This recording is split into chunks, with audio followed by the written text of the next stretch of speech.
staying with your nuts and bolts negotiation for the leaders' declaration. I believe you mentioned somewhere in page 140 that once your draft 0 was ready, Russians came back with the change of word somewhere that they wanted to include sanctions in the draft, and then you had to threaten them with an appearance of Zelenskyy. What was that?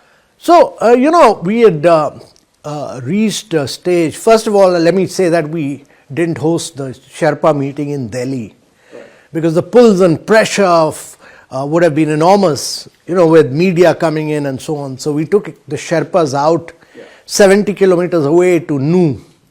And we just locked them up. And you took away the mobile phones also? We took away the mobile phones. Of the Sherpas also? Like the topmost guys, you took away their phones? We said that while negotiating, you can't bring the phones in, because every word was mattering. And if anything had leaked out, the whole declaration would have gone for a 6. We didn't want any leakage of information. We didn't want any word to be leaked out. So we said nobody can take a photograph. So we said no mobiles are allowed, no media is permitted. And it was hard-headed discussions. And that's why that one particular para took us 300 hours of negotiation. One para, 300 hours of negotiation.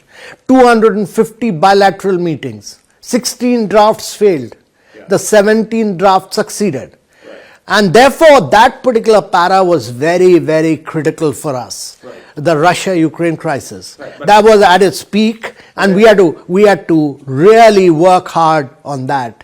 And to bring everybody around on that and build a consensus on the basic principles of political integrity, sovereignty, non-use of war or the threat of war was a very, very tough task for us to build. So what was this like? You mentioned that I had to inform the Russian negotiator that if they did not agree, the first speaker following Prime Minister Modi's speech would be Zelenskyy. So, we'd arrived at a broad consensus at that point of time, and it was breaking down, and the Russians were very keen that we put this line against the sanctions imposed by. They were willing to take, but they said that this line must come in, and that was a no.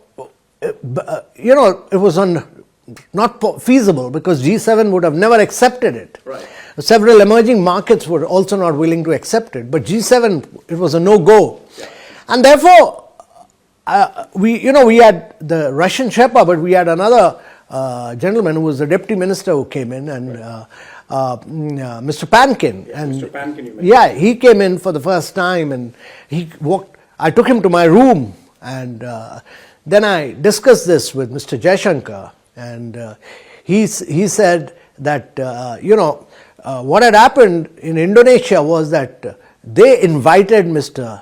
Zelenskyy to speak virtually. And he took about 30 minutes, and in that meeting, he literally totally hijacked the meeting.